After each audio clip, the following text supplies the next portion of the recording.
Hey, welcome to the Soul Gym. I'm Crystal. I'm Jody. And we are so glad you're a part of today's show because it is going to rock your world.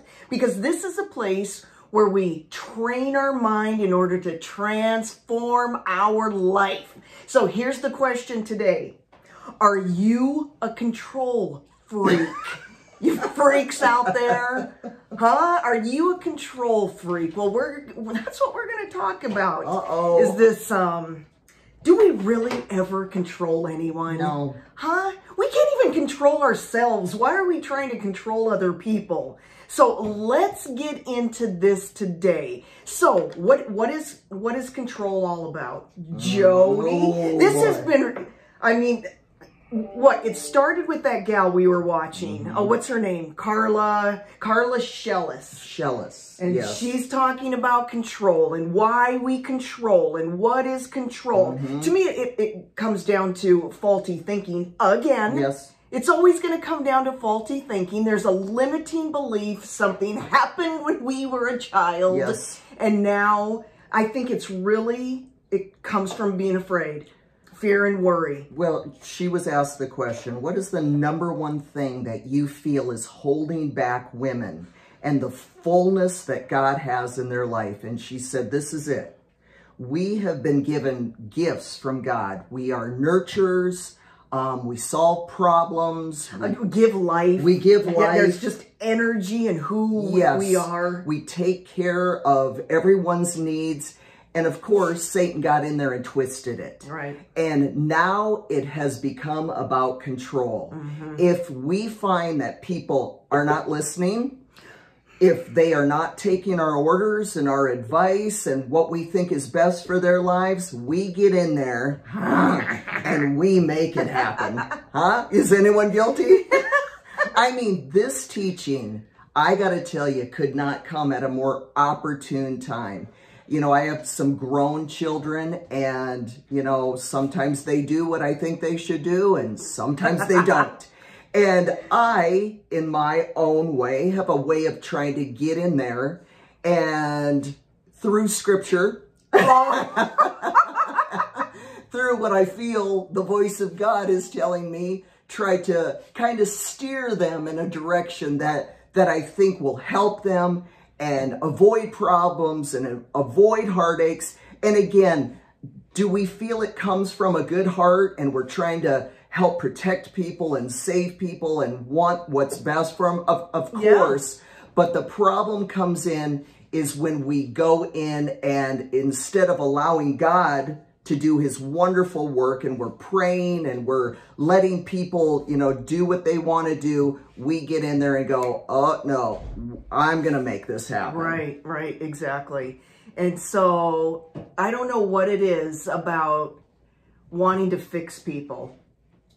You know, wanting to, I do get it. I get it. Wanting to rescue people. And at some point, you know, when kids are small, and of course, there's that whole rearing and training time, but there comes a point of accountability because each of us are going to stand before God alone. You know, it's not going to be me and my husband. It's not going to be Jody and I.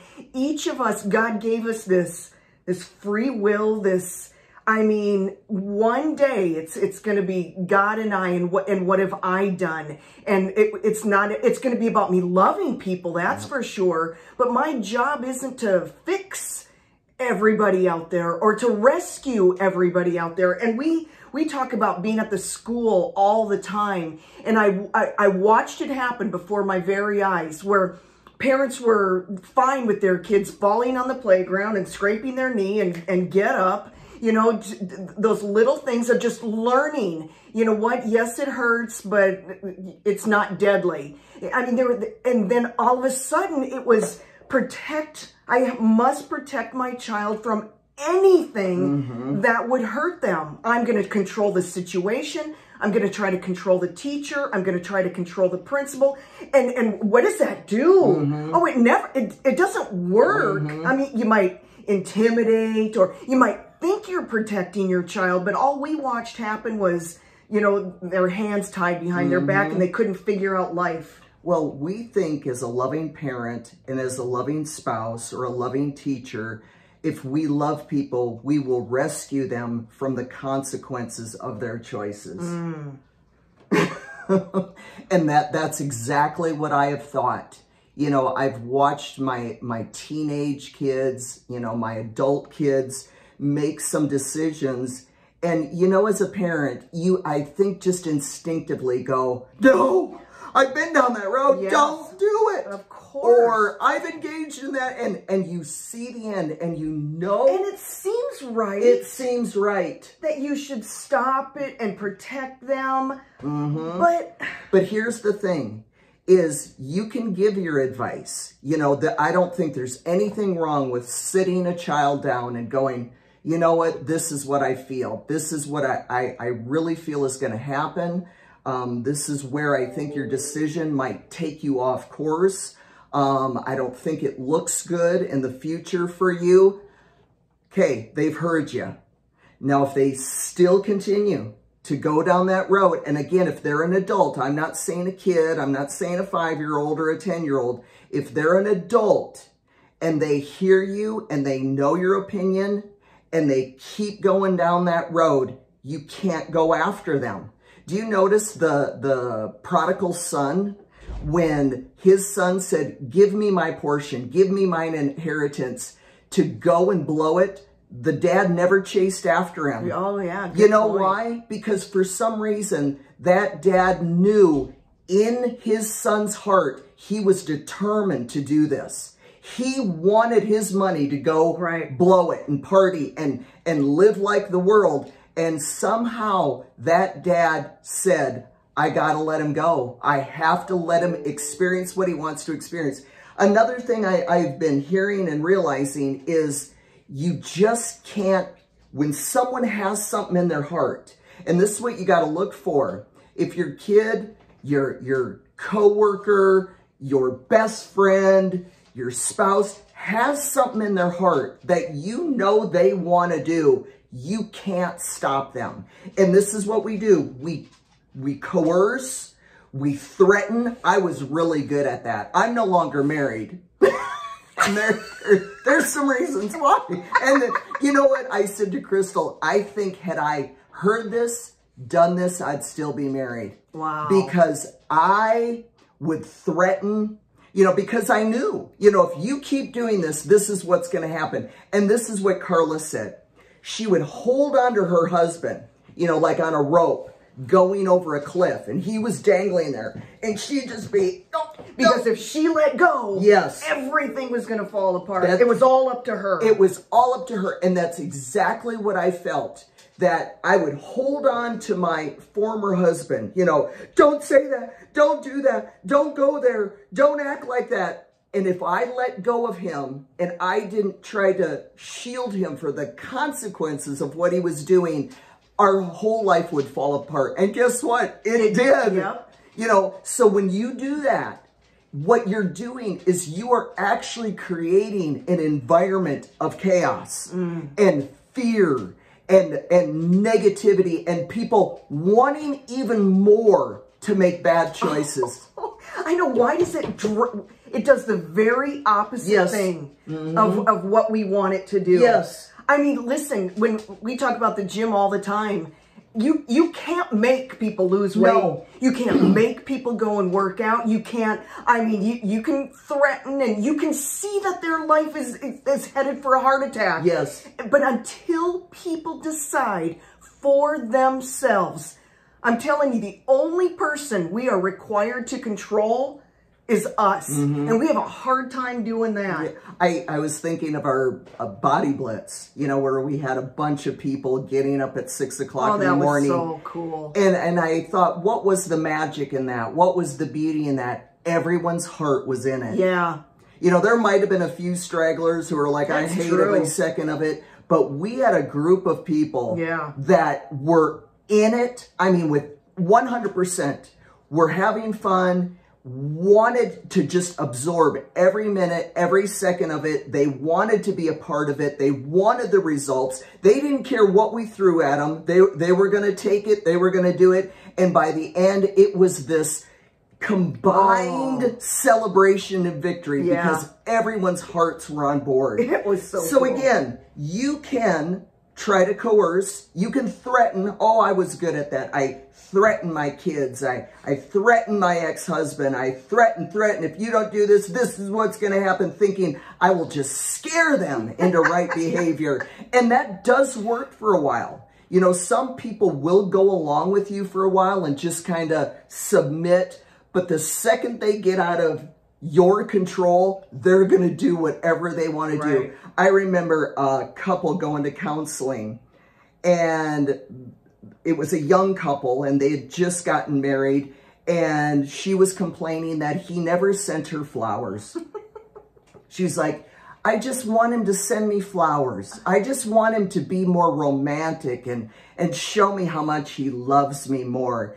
And whoever was counseling stopped her and said, no, you don't. And she was, well, yes, I do. I want that stuff. He said, what you want is you want him to want to send you flowers. You want him to do romantic things for you, coming from a heart. And again, once we realize we cannot fix people's hearts, we cannot manipulate, we cannot force, we cannot condemn someone into right behavior. The key is to let people do what they want to do, and through prayer and love, people will be more inclined to listen to you and want what you want. Right.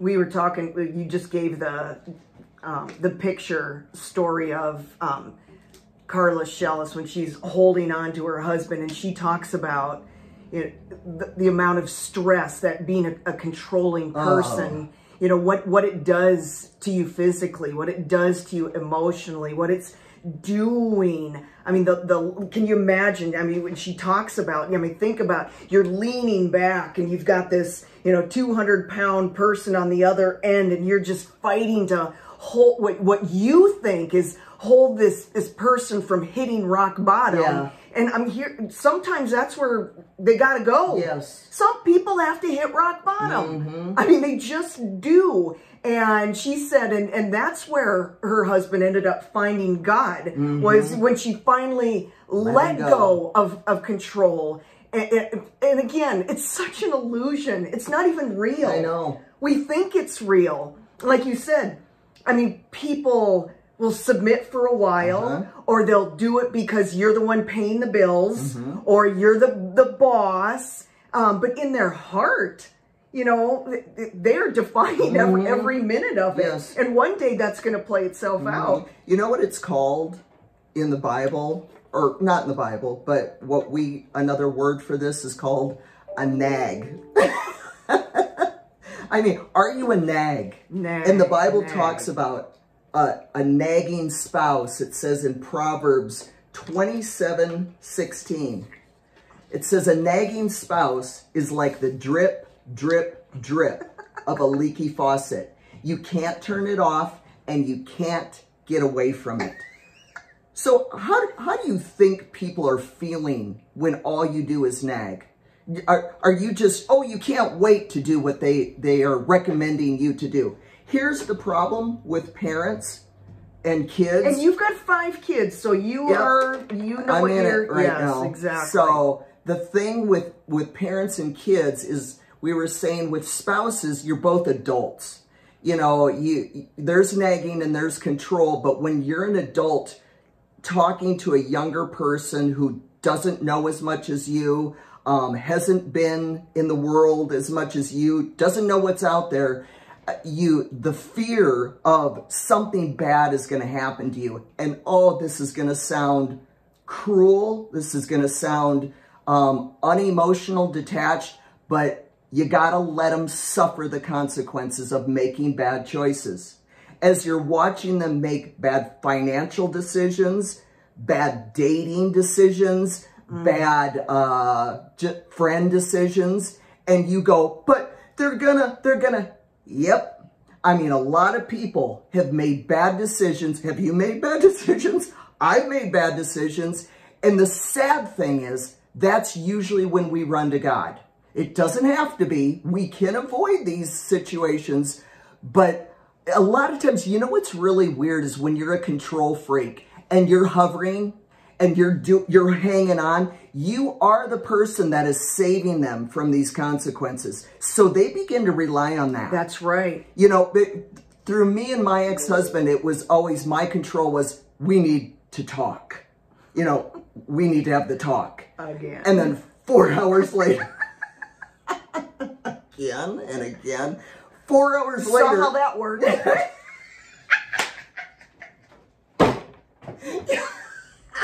That worked. Save your breath. Save your breath. They don't work. As you're up till 2 o'clock, 3 o'clock in the morning. And what's that other person? Yeah, You're right. Affirming. There's I'm a affirming. dog. Yep. You're right. I'm a louse. And you're going, see, it worked. Tomorrow, they're going to be a new person. And it might work for 2 days. And they are back doing, you know, and what my ex was doing wasn't really even that bad. That's what Carla was saying. You know, he was annoying. He would do, you know, stupid things. But when you are that way, everything everyone does is just, shut up. Stop breathing. You know, don't look at me that way. You know, and if you think that that's going to work, and again, going back to kids, you're thinking, what if something bad happens? It could. Well, what if they die? They could. And that is the hardest thing as a parent. But here's where prayer comes in. If I am praying for my child, you know, do we really believe in prayer? Or do I have faith in my control? My scare tactics, my manipulation. See, we have more faith in I'm going to scare the crap out of them into change than when I go to God and go, God, I am giving this child to you. I cast the care of all of this onto you. You said that if I train up a child in the way you should go, he will not depart from it. Great is the peace of my children. And you get out scripture, and he promised you he wouldn't let your kids go. He will bring the right people into their lives. He will walk into their rooms and talk to them through the Holy Spirit. They will all of a sudden get a desire to open up the Word of God and start reading, start praying. He will not let you down if you honestly give them over to him and love them. I was just reading a Devo this morning by Kenneth Copeland, and he said, we are so trained to believe we're irresponsible if we're not worrying. Yeah. Especially as a parent. You know, you're irresponsible if you're not worrying about your business, if you're not worrying about your children, if you're not worrying about, instead of, you know, training, when we train people right young, you know, I mean, but we so believe that if we don't worry, there's something wrong, as opposed to truly having faith that God, and guess what? I mean, bad things do happen, and why is it we tend to learn out of the bad things? You know, we tend to learn the lessons and mine the lessons out of crappy stuff that happens in life. If people are going down a road that they know is wrong, and they are being disobedient, and they are not listening to wisdom and right instruction, then guess what? I know. You have to let them go. I know. And you are prolonging the pain that they need to suffer in order for the light bulb moment to come on. See, when the prodigal son left, he found himself in a pig's trough, eating pig food when he came from the palace. Had he not experienced that, had he not, and the Bible says he came to himself. His life finally got to a point of such uncomfortable misery, he went, you know what? I'm just going to go see if my dad will take me back. You know, it's better to be a servant than to be eating in the pig trough right now. So as hard and as heartless as it sounds, we have to let people hurt, suffer, and let them go. And believe that, you know, God will save them before something tragic happens. God will save your family before, you know, something unrepairable happens, God will take care of any stupid decision that you or your kids make. We have to come to that conclusion. But disobedience is a matter of the heart. Yeah. And it can't be legislated. No. It can't. I mean, there are consequences. You can't protect your kids from their disobedience. It's a matter of the heart. And there will be consequences. Yep. And it's sad, but that is the truth. God gave us all a free will. And again, as we get older and become more and more accountable to the point where we are completely and solely accountable for our lives, I mean, there are consequences. It's the only way. It really is. We were talking about, who was it? You were just saying about the tree in the garden. Now, why did God put the tree there? Well, That's because of choosing. Yeah, I said to Crystal, there's no amount of money that can make someone loyal to you. There's no amount of threat, coercion, manipulation that can make someone stay with you. If they want to be unfaithful, if they want to go, they're going to go. They're going to do stupid things. So it's a matter of people's hearts. And I know so many people like myself have thought of, God, why'd you even put the tree, in the Garden of Eden? Such a great question. Why'd you even put it there? Had it not been there, we'd all be hanging out in the Garden of Eden right now. And I remember hearing, he has to have a way for you to decide and make a choice on your own to love him and to serve him. Had he not, he could have made us robots. Absolutely. He's God. He could have forced us to serve him, to want him, to love him, but that's not really love. Love is a matter of the heart and a matter of our own choice. And that's what he did. This whole life is whether we choose him or not. Every decision we make is based on our choice of, do I love him? Don't I love him? By spending time with him, by getting in the word, by praying, by obeying. So he doesn't make us. He says, I stand at the door and knock. He who opens, he doesn't come in, barrel and knock it down. I'm going to knock that door down. He actually lets us open the door of our hearts to let him come on in. And that's the beautiful thing about him. He could have made us. He could have forced us, but he let us choose. And again, he saw what was going to happen. He could have stopped and went, time out, time out. No, don't do that. No, he still let Adam and Eve choose wrong and suffer the consequences. Did he want that? No, but we've got to do the same thing. We've got to let people choose what they want to choose, good or bad. Because they're going to eventually anyway. I mean, they are. Remember, the only person we can control is this girl right here. That's the only person I can control. But you were saying, so how do we train this mindset? We've talked about worry a lot. We talk about fear. That is the tool of the devil. I mean, if you're watching the news and watching what's going on in the world, oh my word, this is that controlling spirit in people is probably just getting worse and worse and worse. Trying to control your kids and trying to control for everything you're watching. But we talked about, you got to get a hold of this mindset, that there are only a couple of things that really matter and that can really change things. And you were saying it is only love that changes things. And we're going back to this Shellis gal, and she loves to give these object lessons, and she had this cup and it's full of water. And what's the scripture in Joel that God will pour out his spirit upon all flesh. And she was saying that it's really only God that can fill us up. See, we control out of fear and out of worry because we're afraid, our needs aren't going to be met. We're afraid we're going to be embarrassed. We're afraid our kids are going to make us look bad. We're afraid our business is going to fall apart.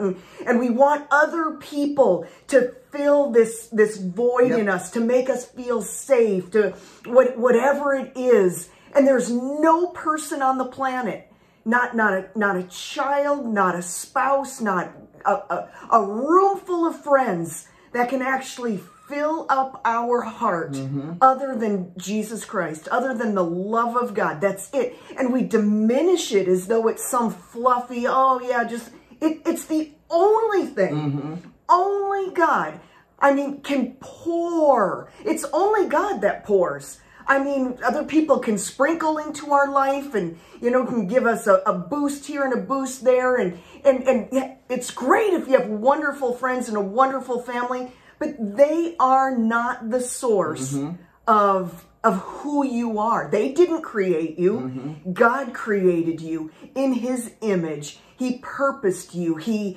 developed you. He created everything that you are. So it's only through God, through that source, that our needs can truly be met. And then you were talking about prayer. I mean, the power of prayer. And again, I think we diminish prayer in our lives. Well, the reason we control is I need you to be okay so I feel okay. Yeah. I need you to give me and be who I want you to be to make me feel whole. And like you were just saying, the scripture says in Psalms 91, filling up with God. That is the key. Again, we said last week, you know, the hula hoop example. We are only responsible for us, our personal space, our lives.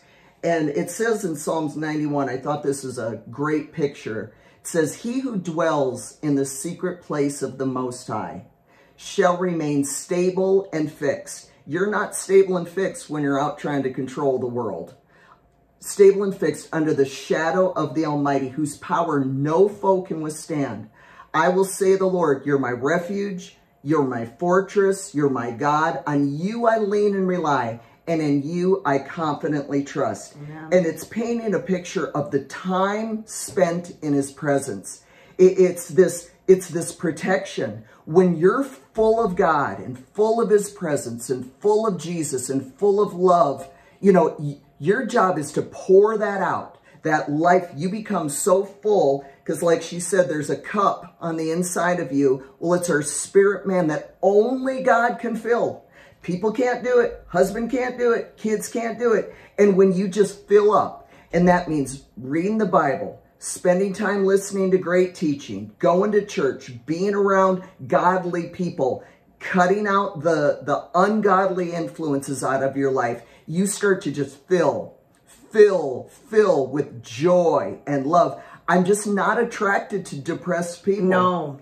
I am not attracted to really scared, irritable, nervous people. I'm not attracted to that. But when I get around a good person, you know, someone I can tell cares, someone who has a relationship with God, someone who will take the time to ask me about me or listen, you want to be around that. That's who God is. That there's an ease. Yes. With people like that. Yes. You know, they're not trying to control you. No. You don't feel it. They're not trying to manipulate the situation. There's just those people are fun to be around. And it's not their personality. It's the choice that they've made that they're going to spend time with the one who is easy to get along with. And that's God. He's the one who cares more than anyone. He has the answer for every situation. So when you're full of that and it starts overflowing, guess what? People are more inclined to listen to what you have to say. People are more inclined to take your advice. People are more inclined to go, boy, I want to be around that. I want to follow that. I want to be a part of that. So you're not looking anymore, going, friends, oh, they left me out of the lunch this afternoon. Oh, you know, and you see them on Facebook.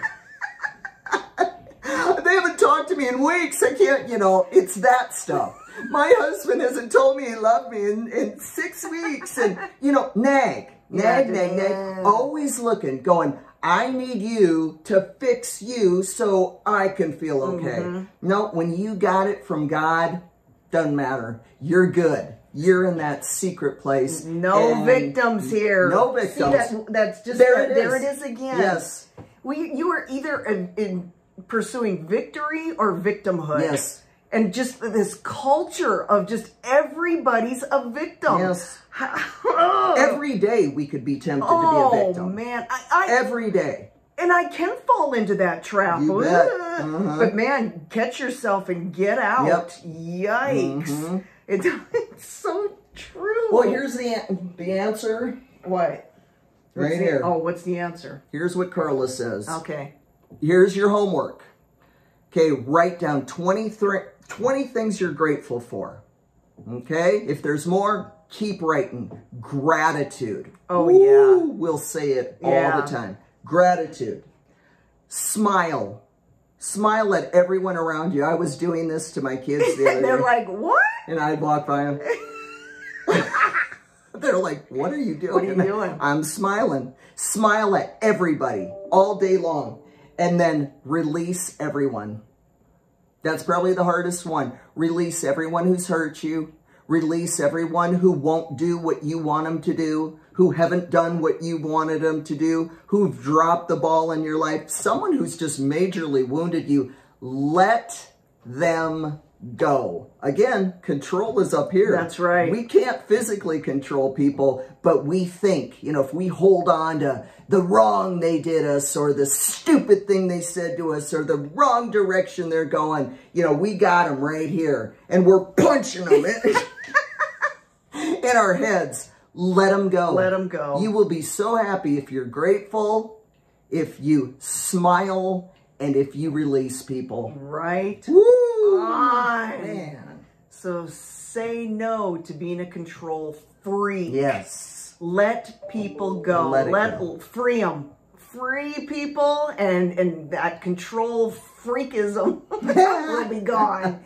You guys, thanks so much for being a part of the Soul Gym. Woo! We're so glad you joined us this week. Hey, tell your friends. Keep on sharing. We just believe that the message of Jesus Christ is the most important message of all. So we will see you next week where we continue to train our mind in order to transform our life. We'll see you next week. Bye.